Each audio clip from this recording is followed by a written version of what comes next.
Di tengah konflik dengan Hamas dan Hizbullah, Israel justru terseret perang Rusia-Ukraina.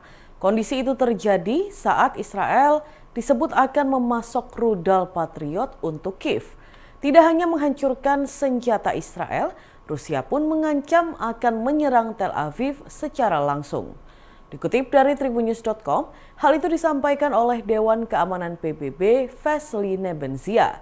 Ia memperingatkan konsekuensi jika Israel ikut campur dalam perang Rusia-Ukraina. Terlebih, beredar kabar bahwa rudal Patriot Israel akan membantu pasukan Kiev dalam perangnya dengan Moskow. Vasily Nebenzia menyebut nasib Israel akan sama dengan negara Barat dan Amerika Serikat yang menjadi sekutu Ukraina. Di satu sisi, Rusia mengakui akan mengirim senjata ke sekutu, layaknya Amerika Serikat membantu Kiev dan Zionis. Menanggapi hal tersebut, pejabat Amerika Serikat pun ketakutan jika Rusia juga terseret perang Hizbullah Israel. Pasalnya, Washington mengakui bahwa militer Moskow lebih kuat dibandingkan Zionis. Dengan begitu, pasukan pertahanan Israel atau IDF akan kalah dalam konflik di Lebanon. Presiden Joko Widodo merespon putusan Dewan Kehormatan Penyelenggara Pemilu atau DKPP yang menjatuhkan sanksi pemecatan kepada Ketua KPU Hasyim Asyari. Diketahui, Hasyim terbukti melakukan pelanggaran kode etik dan pedoman perilaku penyelenggara pemilu. Jokowi menghormati keputusan DKPP terhadap Hasyim. Ia juga memastikan pemberhentian Hasyim tidak akan mengganggu proses Pilkada serentak 2024. Jokowi juga memastikan akan menekan keputusan Presiden atau Kepres soal pemberhentian Hasyim dalam tenggat waktu yang ditentukan DKPP, yakni sepekan pasca pembacaan putusan. Sebelumnya, DKPP resmi menjatuhkan sanksi pemecatan kepada Hasyim Asyari terkait aduan dari perempuan berinisial CAT yang merupakan seorang anggota PPLN Den Haag Belanda. Putusan itu dibacakan Ketua DKPP Hedi Lukito pada sidang pengucapan putusan di Gedung DKPP Jakarta Rabu 3 Juli 2024. Hedi mengatakan Hasyim selaku teradu terbukti melakukan pelanggaran kode etik dan pedoman perilaku penyelenggara pemilu. DKPP dalam putusannya menyatakan ada tindakan asusila antara Hasyim dengan seorang anggota PPLN Den Haag berinisial CAT tersebut. DKPP mengatakan hubungan badan dilakukan secara paksa di kamar hotel tempat Hasyim menginap pada 3 Oktober 2024. Saat itu Hasyim berada di Den Haag berkaitan dengan kepemiluan. Untuk mengisi kekosongan posisi, KPU menunjuk Komisioner KPU RI Muhammad Afifuddin sebagai PLT Ketua KPU RI untuk menggantikan Hasyim. Keputusan itu berdasarkan hasil rapat pleno tertutup yang dilakukan Komisioner KPU RI di kantor KPU RI Jakarta pada Kamis 4 Juli 2024. Dan Tribunnews berikut kita simak bersama pernyataan dari Presiden Republik Indonesia Joko Widodo. Pemerintah menghormati kewenangan DKPP dalam memutuskan itu. Dan pemerintah juga akan memastikan bahwa pilkada tetap berjalan dengan baik, lancar, nantinya jujur dan adil juga.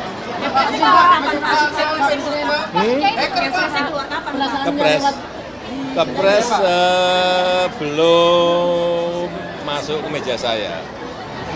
Dan ini proses administrasi biasa aja. Aksi heroik seorang ayah melindungi dua anaknya saat kapal nelayan yang mereka tumpangi terbalik imbas gelombang tinggi viral di media sosial. Insiden ini terjadi di perairan Selat Lintah, Manggarai Barat, Nusa Tenggara Timur pada Minggu 30 Juni 2024. Nelayan Bugis bernama Rais Aco, 37 tahun itu, menceritakan perjuangan saat kapalnya tenggelam. Aco mengatakan ada 4 orang termasuk dirinya yang terombang-ambing di lautan. Di antaranya 2 putranya, Rahim 7 tahun, Rahman 11 tahun, dan adik iparnya Irfan. Ia mengungkap ini merupakan pertama kalinya dua anaknya ikut melaut. Aco mengatakan saat insiden terjadi, sang anak selalu teriak takbir di tengah hantaman ombak di tengah laut. Sementara itu, dalam foto yang beredar, terlihat seorang ayah terombang-ambing di lautan sambil memeluk anaknya dengan satu tangan. Sementara tangan lainnya memegang ujung perahu yang sudah terbalik. Di ujung perahu yang terbalik itu terdapat seorang anak laki-laki lainnya. Ia terombang-ambing dengan hanya memegang potongan styrofoam box. Namun saat kejadian terdapat speedboat ARC Zaidan yang melintas dan membantu keempat korban. Mengetahui hal ini, pengemudi speedboat tersebut langsung menginformasikan ke Basarnas. Sekitar pukul 12.40 siang waktu Indonesia Barat, tim yang terdiri dari personel Ditpolairut, Polda NTT Pos Labuan Bajo, Satpolair Res Mabar, dan Lana Labuan Bajo bergerak menuju tempat kejadian perkara atau TKP untuk melaksanakan operasi SAR menggunakan satu unit RIB 400 PK. Pada pukul 14.30 waktu Indonesia Tengah, tim evakuasi tiba kembali di dermaga Marina Labuan Bajo dengan membawa seluruh penumpang kapal dengan selamat. Para guru besar dan sivitas akademik Fakultas Kedokteran Universitas Airlangga atau FK UNER berencana mogok kerja hingga jabatan Profesor Dr. Budi Santoso sebagai Dekan FK UNER dikembalikan. Hal ini diungkapkan sejumlah guru besar dan diamini sivitas akademik FK UNER dalam aksi damai yang digelar di halaman FK UNER pada Kamis 4 Juli 2024. Profesor Dr. Hafid Bajamal mengungkapkan ajakan mogok kerja ini sebagai bentuk protes atas tindakan Rektor UNER yang memberhentikan Dekan FK UNER dirasa tanpa adanya alasan yang jelas. Menurutnya, para sivitas akademik masih menunggu tanggapan dari Rektor setelah aksi ini. Pihaknya akan melakukan tindakan terarah, bahkan tidak segan melakukan mogok mengajar. Sementara itu, Profesor Dr. Puruhito, Rektor UNER masa bakti 2001 hingga 2006 bersama puluhan guru besar yang masih aktif mengajar, hadir memberikan orasi dalam aksi damai tersebut. Demikian pula para PPDS, dokter muda, dan staf pengajar FK UNER. Profesor Puruhito mengungkapkan keputusan rektor yang menyatakan bahwa Profesor Budi Santoso yang dihentikan jabatannya sebagai dekan secara mendadak dinilai tanpa suatu sebab yang pasti, sehingga banyak pihak tidak mendukung pemberhentian jabatan pria yang akrab disapa Prof. Bas ini. Ia menuturkan jasa Prof. Bas sangat banyak untuk membuat nama UNER semakin naik. Sebab itu, pihaknya pun kecewa dengan pemberhentian mendadak ini. Menurutnya, keputusan pemecatan juga tidak sesuai dengan pasal 53 Statuta UNER, bahkan Perpres. Pasalnya, Profesor Budi dalam keadaan sehat, tidak mengundurkan diri, dan tidak terlibat dalam tindak kriminal yang ditetapkan hukum. Ia pun berencana menanyakan dasar pemecatan, karena hingga saat ini belum jelas apa yang mendasari rektor bertindak secepat ini. Terkait imbauan mogok kerja yang disampaikan sejumlah guru besar, Profesor Puruhito mengembalikan hal ini pada persepsi tiap pengajar UNER. Menurutnya, FK UNER tetap mendukung pemerintah membuat pendidikan menjadi lebih baik. Dan Tribuners, berikut kita simak bersama wawancara dengan Guru Besar FK UNER, Profesor Dr. Hafid Bajamal. Senior maupun junior, karena melihat prestasi Prof. selama ini ya, dan melihat ketidakadilan yang nyata, sehingga kita mempertanyakan kesalahan sebesar apa itu sampai mengharuskan dia diturunkan secara mendadak dari jabatan. Tidak lanjuti itu kegiatan itu terarah. Kita sedih karena seakan-akan kampus mau ditekan, mau diberangus kemampuan dan nilai-nilai akademiknya. Itu saja. Tindakan selanjutnya apa, Prof? Kita menunggu jawaban notis dari rektor. Kita akan tindak lanjut. Jika tidak dihiraukan sama rektor gimana? Ya, kita akan melakukan upaya-upaya yang terstruktur dan terarah Kita akan melakukan, paling tidak melakukan mogok mengajar di kampus ini sampai rektor mengembalikan posisi daripada Provos. Dan kita sudah kompak, semua kepala bagian, semua staf dan semua dosen-dosen sudah sepakat. Nota pembelaan atau eksepsi mantan Bupati Probolinggo, Puput Tantriana Sari, dan suaminya mantan anggota DPR RI, Hasan Aminuddin, terdakwa dugaan tindak pidana pencucian uang atau TPPU dalam jabatan senilai lebih dari 100 miliar rupiah ditolak Majelis Hakim pada Kamis 4 Juli 2024.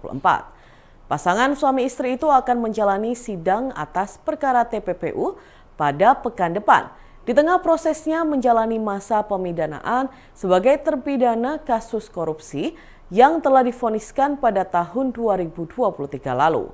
Hakim Ketua Ferdinand Marcus Leander menegaskan nota pembelaan atau eksepsi dari kedua terdakwa tidak diterima atau ditolak.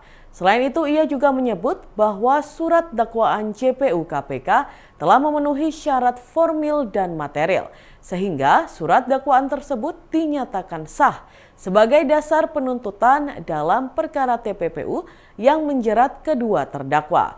Pihaknya pun memerintahkan JPU KPK untuk melanjutkan perkara atas nama terdakwa 1 Puput dan terdakwa 2 Hasan, termasuk menghadirkan saksi-saksi pada persidangan berikutnya yang akan berlangsung pada pekan depan. Menanggapi nota pembelaannya ditolak Majelis Hakim Persidangan, terdakwa Hasan mengaku telah mendelegasikan pernyataan resmi dari pihaknya kepada anggota tim penasihat hukum.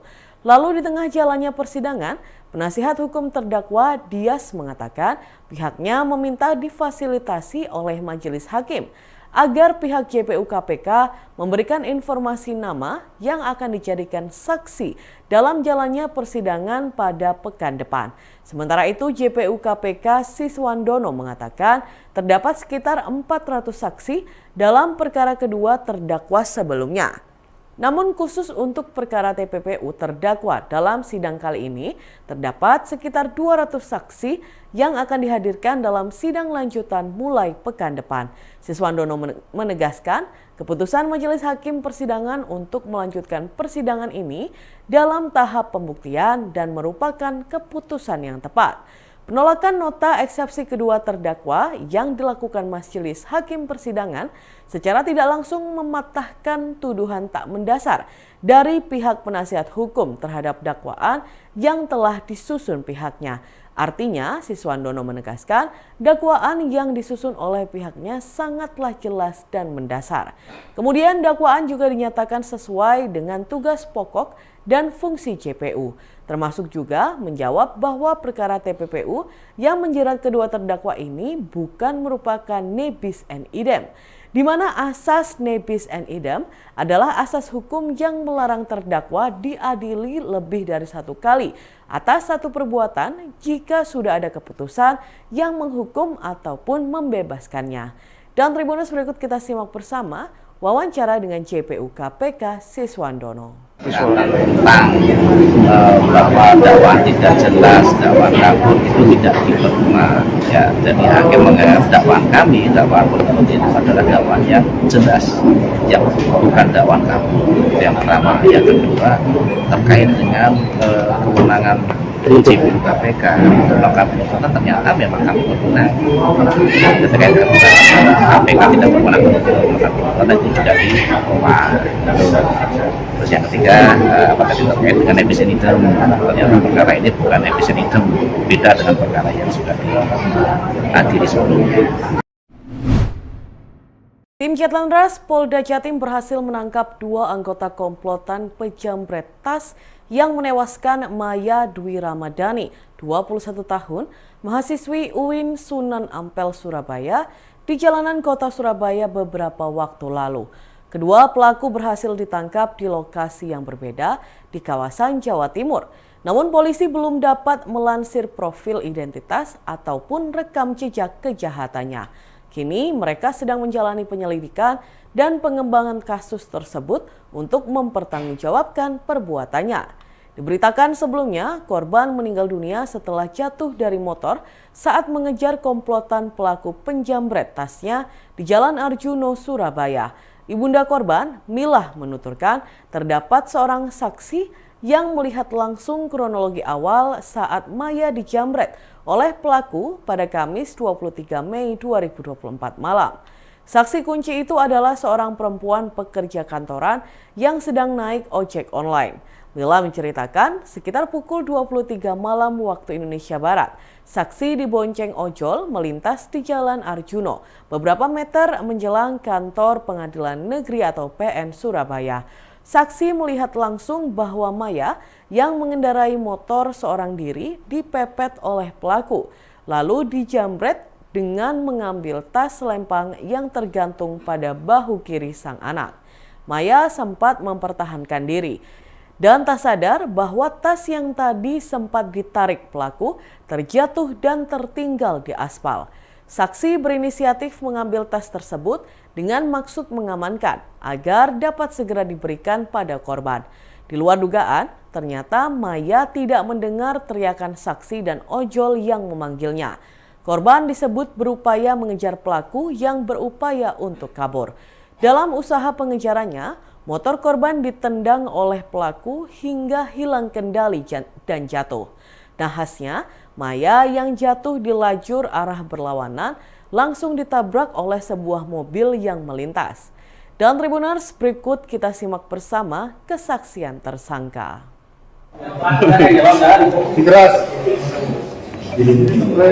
Diminum. Oh, miras. Miras ya. Terus apa lagi? Ayo. Sudah berapa kali dan berapa TKP sebelum kasus Maya ini? Ini baru satu kali katanya. Baru sekali yang ketahuan ya? Ini berapa kali kamu? Hah? Satu kali tenang.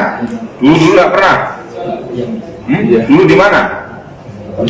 Di Polrestabes di mana? Download Tribun X sekarang, menghadirkan lokal menjadi Indonesia.